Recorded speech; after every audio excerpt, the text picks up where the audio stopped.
우리 구약성경 신명기서 16장 보시겠습니다. 신명기서 16장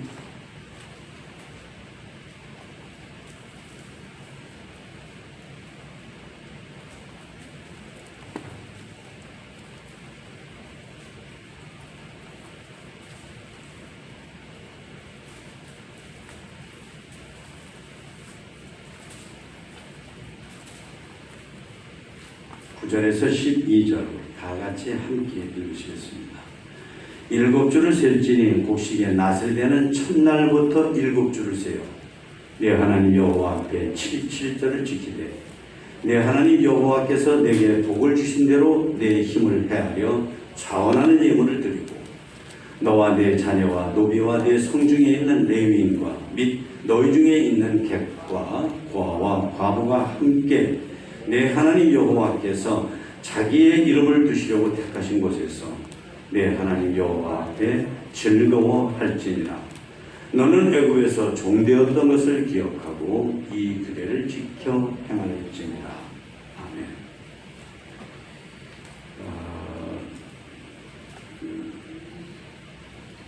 7절 그리고 오순절 그리고 렉추절 같은 절 이름입니다.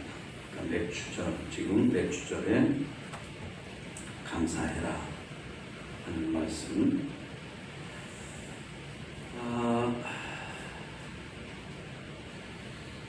저는 어,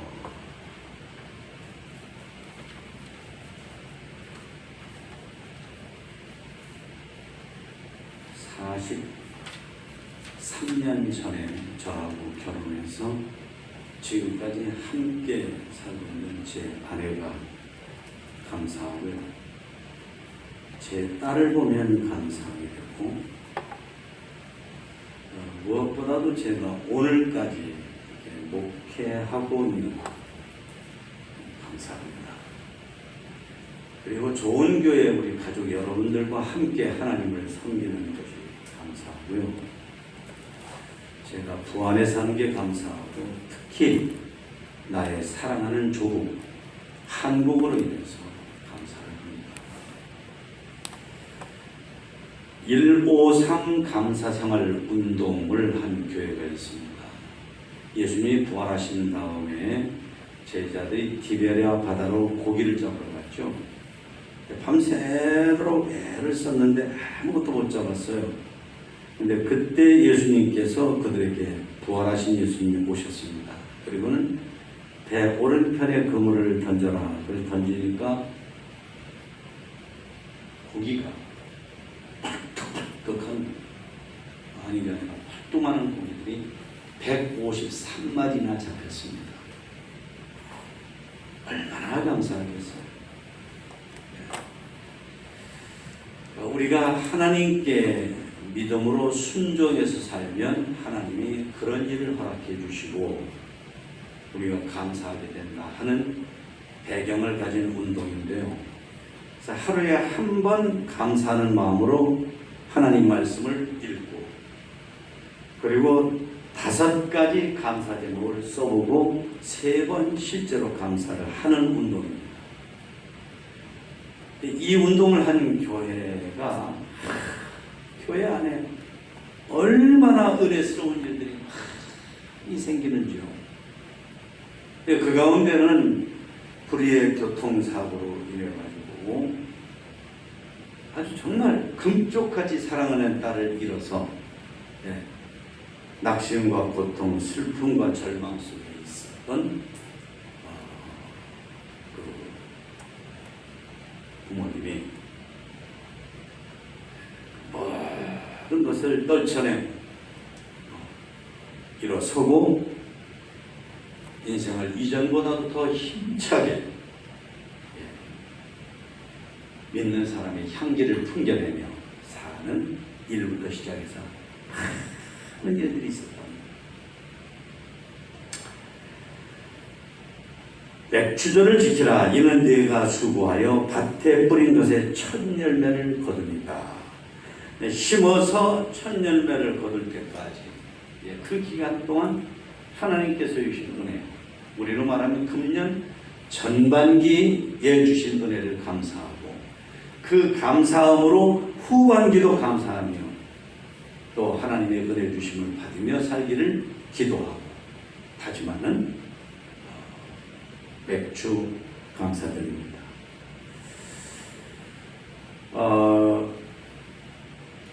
그 은혜를 생각하면서 사실은 이런 추수감사절, 맥주감사절을 지키는 이유가 어디냐면은 그날만 그렇게 감사하자가 아니라 그래서 1년 365일 전체를 우리가 감사하며 살라 하는 하나님의 당부하심이 담겨있는 감사절이죠. 오늘 말씀을 보면은 우리가 1년 365일을 맥주 감사절의 감사로 지내는 그런 믿음이 담겨 있는 것을 볼 수 있는데, 우선은 오늘 말씀을 보면은 앞부분에 받은 은혜를 생각하는 감사가 바로 우리가 해야 될 감사가 하는 것입니다. 우리가 운전해온 길을 돌아보거나 걸어온 길을 이렇게 뒤로 돌아보면 의외로 운전해서 달려나갈 때보다도 걸어갈 때보다도 아름다운 걸 볼 때가 있습니다. 이게 내가 운전해온 길 맞나? 내가 걸어온 길이 이렇게 아름다웠나? 이런 거죠. 마찬가지죠. 우리가 인생의 그 살아온 날들을 이렇게 돌이켜볼 때 참 아름답고, 특히 그 삶의 여정 속에 하나님께서 주셨던 은혜, 특별히 하나님이 나를 후대해 주신 것, 후대라는 것은 내가 원하는 것보다도 훨씬 잘해주는 게 후대죠. 넘치게 해주십니다. 그걸 생각하면 감사하게 됩니다.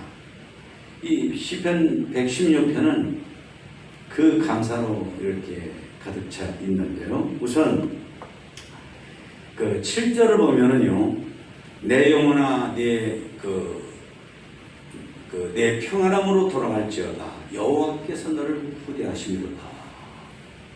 내 영혼아 불안하지 말고 평안해라. 왜냐하면 하나님이 여기까지 나를 후대해 주셨기 때문이다 라고 하는 것입니다. 또 3절에 보면은 사망의 줄이 나를 두르고 수월의 고통이 내게 이름으로 내가 환난과 슬픔을 만났을 때에 라고 합니다. 살다 보면 저 사망의 줄은 내가 정말 꼼짝없이 죽을 것 같은 때가 있었다는 거예요. 예를 들면 너무나 아프다든지, 어떤 누구의 어떤 위협을 당했다든지, 사고를 당했다든지, 수월의 고통이라는 건 내가 지옥에 가서 고통당한다고 합니다. 그럴 정도로 환난과 슬픔을 만났을 때 하나님이 후대해 주셨다는 거예요. 보호하시고 용기를 주시고 평안하게 하시고 그 어려움을 딛고 일어서게 하시고 그렇게 하시는 하나님의 후대하심이 있었기 때문에 감사한다 하는 거죠. 8절 말씀은 그렇습니다. 내 영혼을 사망에서 내 눈을 눈물에서 내 발을 넘어짐에서 건져주시는 후대를 해주셨다. 그래서 감사하다. 맞춤형이죠. 영원히 죽을 것 같은 그런 속에서 나를 지켜주시고 내 눈을 흘리는 데서 위로해 주시고 내 발이 넘어지면서 나를 넘어지지 않도록 보호하시고 손잡아 주신 하나님이시다 하는 거죠. 그러면서 자기는 그런 인생이 그렇게 어려울 때에 자기가 이렇게 믿음을 지켰다라고 고백을 우선은 그래요. 내가 크게 고통당하였다고 말할 때에도 나는 믿는다. 그러니까 사람들이 너 하나님 믿는데 왜 그런 일이 있어요? 왜 그렇게 아파요? 왜 그렇게 가난해요? 네? 왜 그렇게 남들이 하는 걸 못해요? 이래서 꼼짝 못할 것 같죠. 그런 때도 흔들리지 않아. 나는 하나님이 계신 것, 하나님이 믿는 자와 함께 하시고 도와주시는 것, 흔들리지 않고 믿었다 라고 고백을 합니다. 또 그럽니다. 11절 말씀해 보면은 내가 놀라서 이르기를 모든 사람이 거짓말장이라 하였도다. 사람들이 막 나를 쑥덕거려요. 아까 그런 식으로. 교회 다니는데 왜 저럴까? 하나님 믿는다고 그러니 왜 저런 일이 있을까? 하나님 믿으나 마나네? 이런 식으로 말이죠. 사람들이 쑥덕쑥덕하고 이러쿵저러쿵 할 때에 그럴 때 사람이 이렇게 위축되죠. 나오던 말도 움츠러들죠. 근데 그게 아니고 그럴 때 여러분들 그거 잘못된 겁니다. 분명하게 하나님을 믿는 내가 옳은 것이고 여러분들 잘못됐습니다 라고 말을 해서 그들을 바로 잡으려고 했다고 하는 것입니다. 특별히 1절에서 3절 말씀을 보면 시편 기자는 자기가 힘들 때면 기도했고 하나님은 그때마다 응답하셨다라고 간증을 합니다. 예를 들면 1절에 보면 여호와께서 내 음성과 내 기도를 들으심으로 내가 그를 사랑하는도다. 그러니까 내가 뭐라고 내가 기도하면 하나님께서 내 기도하는 소리를 내 간구를 하나님께서 그때마다 들어주셨다. 그러니까 그렇지 않아도 하나님은 마음을 다하고 뜻을 다하고 힘을 다하고 성품을 다하고 목숨을 다해서 내가 사랑하는 분인데 내가 어려울 때 기도하면 내 기도를 들어주시니까 나는 하나님을 더 사랑하게 됩니다. 감사하게 됩니다. 그런 거죠. 또 2절에 보면 그의 귀를 내게 기울이셨으므로 내가 평생에 기도하리로다. 어려울 때 누구한테 도움을 청하는 말을 하는데 들은 척도 안 하는 사람 경험한 적이 있죠. 그런데 하나님이 내가 기도하면 내 기도에 귀를 기울이시는 내 기도를 하나님께서 귀를 기울이셔서 들으시고 계시구나 하는 것을 자기가 기도할 때 많이 그걸 경험을 했다. 내가 뭐라고? 도대체 내가 뭐라고? 하나님이 나를 이렇게 후대해 주신단 말인가? 나한테 이렇게 잘해 주신단 말인가? 사람도 내가 도움을 요청하는데 못 들은 척하고 냉정하게 그렇게 대할 때가 있는데 하나님이 내가 기도하면 내 기도에 귀를 기울이시다니 나한테 그렇게 잘해 주시다니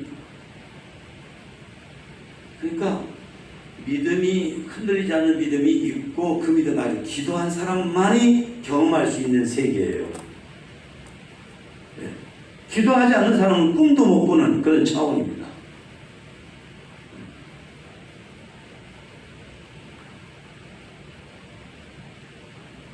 그래서 자기는 그 일생을 말이죠. 그 2절에 보면은 그러므로 나는 내 남은 평생을 기도 위주로 기도 우선으로 기도를 계속하며 살 겁니다. 그래요. 그래서 누가 시켜서 교회에서 무슨 기도 운동을 해서 그런 게 아니라 내가 경험했기 때문에 내가 기도를 알기 때문에 내가 기도하면 하나님이 어떻게 해주신 경험을 내가 수두룩하게 했기 때문에 내가 하나님 나라에 가서 하나님 앞에서 영원히 살기 전까지 이 세상에서 기도 위주로 기도를 계속하는 차원에서 기도하며 살겠노라 다짐을 하는 것입니다. 사전 말씀은 그럽니다. 내가 여호와의 이름으로 기도하기를 여호와여 주께 구하오니 내 영혼을 건지소서 하였도다. 그러니까 나중에 너무나 괴로워서 하나님 내 영혼이 죽을 것 같아요. 내 영혼이 죽을 것 같아요. 죽을 것 같아요. 나 좀 도와주세요. 내 영혼 좀 살려주세요. 예. 그런데 그러면 하나님께서 내 영혼을 살려주셨다는 거죠. 그렇습니다. 행복의 비결은 내가 필요로 하는 것을 얼마나 가지고 있느냐가 아니고 불필요한 것들로부터 얼마나 자유할 수 있는가, 거기에 행복의 비결이 있다고 그러죠. 근데 하나님을 믿는, 예수님 믿고 구원받은 우리들에게 행복은 내가 어려울 때도 얼마나 믿음을 드러내고 믿음을 지키고 그 믿음으로 하나님께 기도하고 그래서 은혜 받으면 감사할 수 있는가, 여기에 행복의 열쇠가, 행복의 비결이 있다고 하는 것입니다. 그래서 시편 기자는 시편 116편에서 받은 은혜를 생각하는 감사를 하고 있습니다. 두 번째는 은혜를 보답하는 감사입니다.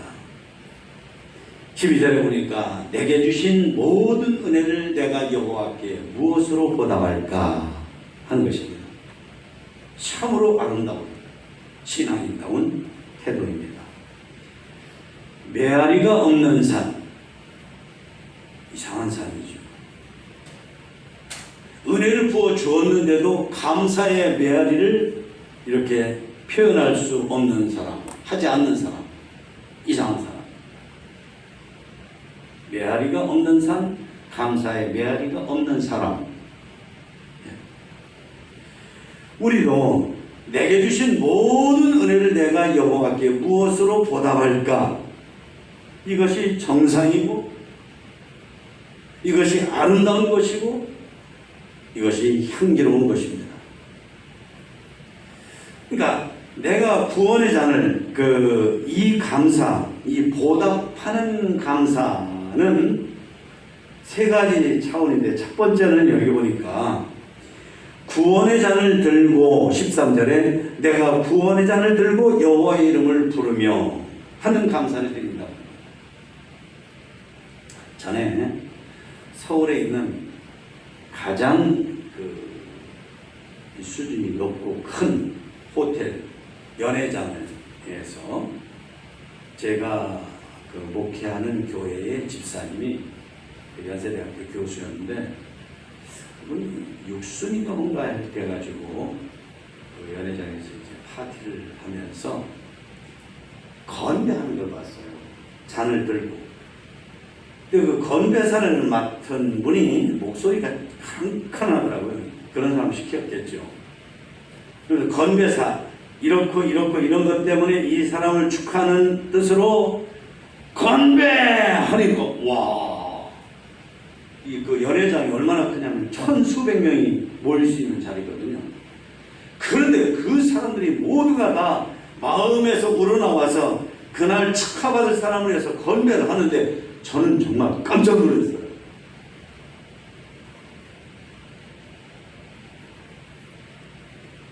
그렇게 내가 하나님께 받은 은혜를 감사한다.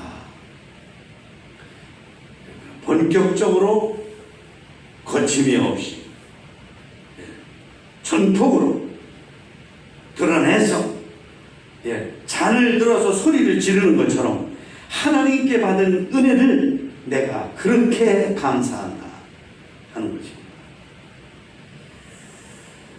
그렇습니다. 잔을 들고 거침이 없이 내 마음 전체를 이렇게 토해내는 본격적 감사, 전인격적인 감사를 자기는 하나님께 드린다. 그 시편 기자는 고백합니다. 그렇죠. 노래는 아무리 작곡을 잘했어도 일단은 불려져야, 연주해야 노래죠. 작곡을 잘했는데 한 번도 연주한 적이 없다. 무슨 의미가 있어요? 종은 울려야 종이죠. 종이라고 만들었는데 쳐도 소리가 안 난다거나 이상한 소리 내면 그건 참 실패작이죠. 춤은 추어야 됩니다. 안무를 하는 사람들 얼마나 머리를 써서 안무를 하는데요. 그렇다 하더라도 그 춤을 잘 추어야 그게 춤이지, 안무를 잘 했는데 춘 적이 없어요. 그러면 춤이 아니에요. 마찬가지 하나님이 우리들에게 엄청난 은혜를 주셨습니다. 큰 은혜를 주셨습니다. 많은 은혜를 주셨습니다. 하지만 감사하지 않으면 은혜가 아니에요. 그것은 한낱 그것을 받은 사람에게 욕심을 채우는 그 어떤 것일 뿐입니다. 그래서 우리가 하나님께 받은 은혜를 잔을 들어서 하나님께 축배하는 것처럼 그런 식으로 하나님께 감사하는 말과 표정, 행동, 노래, 글, 하나님께 드리는 어떤 물질, 이런 것들로 우리 속에 하나님에 대한 감사를 본격적으로 드러내요. 이런 감사를 우리 시편 기자에게서 배워야 된다 하는 것입니다. 사실은 깜빡해가지고요, 오늘 찬양 예배 때 찬양 순서를 좀 준비하세요 하는 광고를 못 드렸어요. 또 어제 부탁을 드렸는데 참 감사하게도 한 분도 노하지 않고 준비해서 매주감사절 감사함을, 축하함을 표현하겠습니다 라고 해주시는 것을 참 고마웠어요. 참 감사했어요. 둘째는 서원한 것을 드림으로 하는 감사입니다. 14절에 보니까 나는 나의 서원을 여호와께 갚으리로다. 18절에 내가 서원한 것을 그의 모든 백성이 보는 앞에서 내가 지키리로다. 19절 예루살렘아 내 한가운데에서 곧 여호와의 성전 뜰에서 지킨다. 서원한 것을 드리는 것을 지킨다. 할렐루야. 이런 서원이라고 하는 것은 하나님께서 앞으로 저에게 이렇게 복 주시면, 이렇게 도와주시면, 이 문제를 해결해 주시면, 제 기도를 응답하시면 저도 하나님께 이런 거 드리겠습니다. 그거 드리겠습니다. 이만큼 드리겠습니다. 이렇게 잘해드리겠습니다. 이게 서원이에요.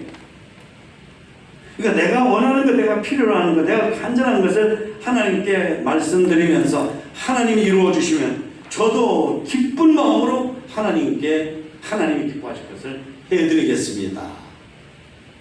이게 서원은. 그래서 신앙생활할 때 서원은 함부로 할 건 아니지만 어떤 경우에는 꼭 필요한 것입니다. 꼭 필요한 것입니다. 한나가 자식이 없을 때 하나님께서 저에게 자식을 주시면 그 아들을 하나님의 종으로 드리겠나이다 소원했거든요. 그러니까 하나님께서 이스라엘 역사 가운데에서 가장 훌륭한 남자라고 할 수 있는 사무엘이라는 아들을 주셨어요. 소원하는 것을. 소원이 그렇게 중요해요. 그렇게 중요해요.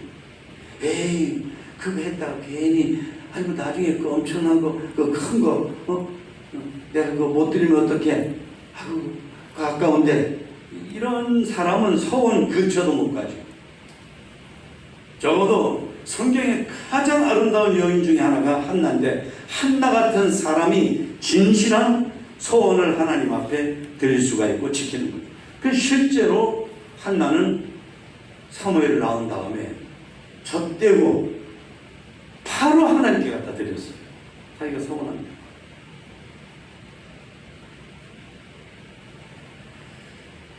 시편 기자는 하나님께서 자기에게 주신 자기의 소원한 것을 이루어주신 은혜를 감사하면서 자기가 하나님께 드리겠다고 약속한 것을 이제라도 전폭적으로 드린다고 합니다. 그것도 모든 백성이 보는 앞에서 하겠다는 거예요.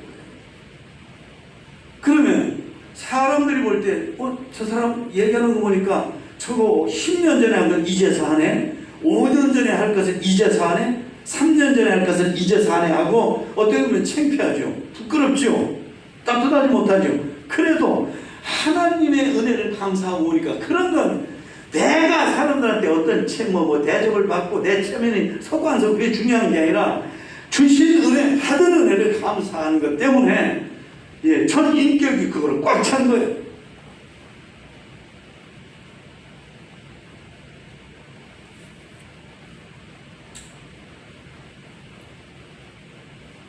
깜빡이었고서 혹은 욕심 때문에 주저하나 안 한 것을 이제라도 하겠다는 전폭적으로 사람들 다 있는데 심지어 예루살렘 성전 광장에서 하겠다는 광장.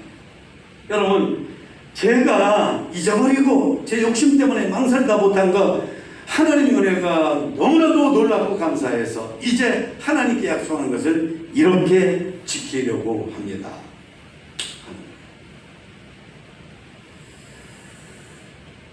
하나님께 드릴 것을 망설임 없이 드리니 감사합니다. 마지막 세 번째로 감사 예배를 드림이 바로 감사입니다. 17절에 내가 주께 감사제를 드리고 여호와의 이름을 부르리이다. 감사제는 감사를 드리는 제사예요. 감사를 드리는 예배. 예배는 감사해야 되고 감사가 예배로 이렇게 표현되어져야 되는 것입니다. 그러니까 감사가 없는 예배는 한낱 종교적인 행위에 불과한 것뿐이에요. 종교적인 행위 속에 그 그릇 속에 소중한 감사를 담아서 드려야 진정한 감사입니다. 그러니까 여러분 보세요. 노아라고 하는 우리 믿음의 조상 가운데 한 사람이 노아인데 방주 속에 들어가서 감옥 생활처럼 무려 377일을 있었어요. 꼼짝 못하고. 그러니까 거기서 그 기나긴 세월에 있다가 나와가지고 얼마나 하고 싶은 게 많았겠어요. 그런데 그가 가장 먼저 한 것은 다름 아닌 하나님께 제사, 다시 말하면 예배. 그리고 그 예배는 감사드리는 예배였어요. 감사합니다. 그러니까 우리가 하나님의 은혜를 감사해야 되는데 하나님의 은혜를 감사한다고 하면 감사를 표현해야 되는데 가장 아름다운 감사가 뭐냐면 감사가 가득해서 드리는 예배. 예배 시간에 드리는 기도도 감사, 찬송도 감사, 설교를 들음도 감사, 예물 드리는 시간만이 아니라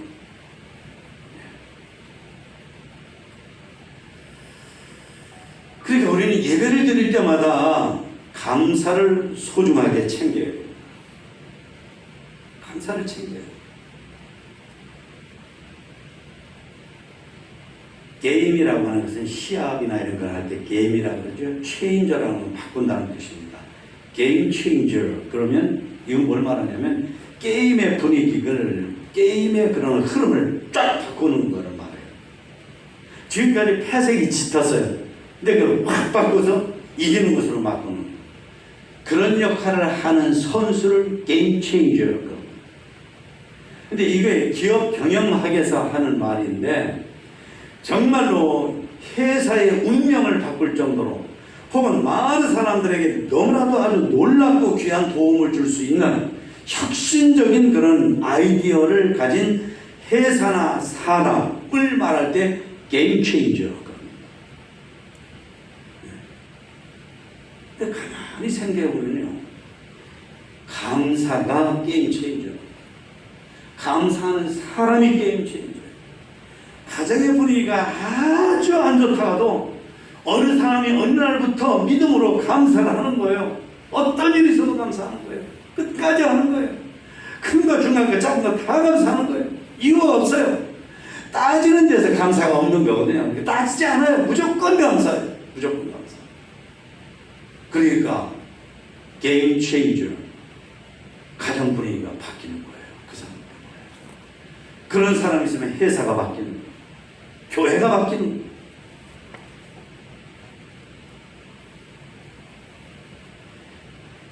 애플 창업자 스티브 잡스, 그리고 페이스북의 창업자 마크 저커버그, 그리고 구글 창업자 레리 페이지, 이런 사람들이 바로 게임 체인저예요.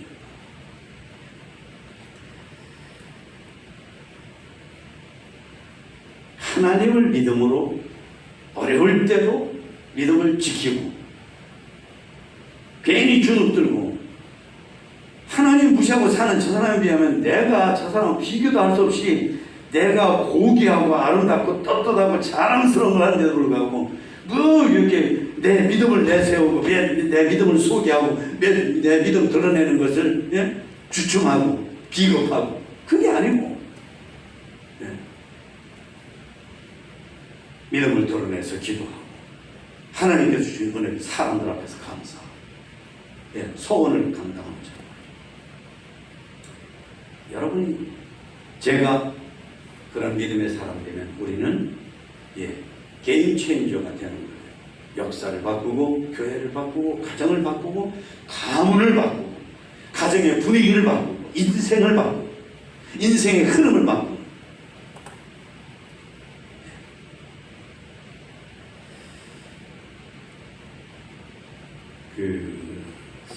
세르반이라고 하는 분이 인간이 범하는 가장 큰 범죄는 감사할 줄 모르는 것이다 그랬습니다. 감사할 줄 모르는 게 가장 큰 범죄다. 왜? 모든 범죄가 거기서 나옵니다. 모든 범죄, 흉악한 흉악범의 범죄든 가정 안에서 부모를 깐죽깐죽 괴롭히는 범죄든 간에 여하튼 간에 범죄는 감사하지 않는 데서 나옵니다. 가장 큰 범죄. 괴테라는 분이 그랬습니다. 가장 쓸모있는 사람은 감사할 줄 아는 사람이다. 이건 뭐예요? 가장 쓸모없는 사람은, 가장 쓸모가 없는 사람은 감사할 줄 모르는 사람이다. 그런 거죠. 유명한 카네기라고 하는 분은 지구상의 온갖 행복은 감사할 줄 아는 사람이 만드는 거다. 뭐예요? 감사할 줄 모르는 사람은 모든 걸 다 망가뜨리는 사람이다. 유태계 정신분석학자인 빅터 프랭클이라고 하는 분이 계신데, 이분이요, 한 인간에게서 모든 것을 빼앗아갈 수 있지만 한 가지 자유는 빼앗아갈 수가 없다. 그것은 어떤 상황에 놓여도 삶에 대한 태도를 선택할 수 있는 자유입니다. 지옥에 갖다 놔도 감사하려고 하는 사람, 그거 못 막는다. 천국에 갖다 놨는데 거기서 지옥처럼 살려고 하는 거, 그거 못 막는다. 그러니까 자기가 유태인이라는 이유로 죽음의 수용소인 아우슈비츠에서 갇혀가지고 매일마다 사람들이 가스실로 죽으러 가는 것을 보는데, 그것 때문에 사람들이 이렇게 보니까 감옥 속에 아우슈비츠 수용소에 두 가지더라는 거예요. 틀렸어 하면서 죽을 것만을 위해서 사는 사람이 있는가 하면, 그런 속에서도 매일 아침 일어나면 깨진 유리 조각이 날카로운 면으로 면도를 하고 이렇게 살다가도